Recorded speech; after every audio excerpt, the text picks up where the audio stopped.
muraho nitwa Joseline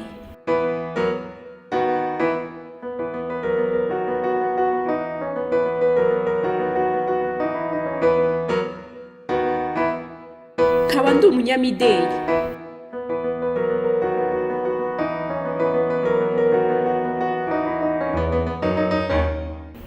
abafite ubumuga bwo kutumva no kutavuga nabo baba abanyamideli murakoze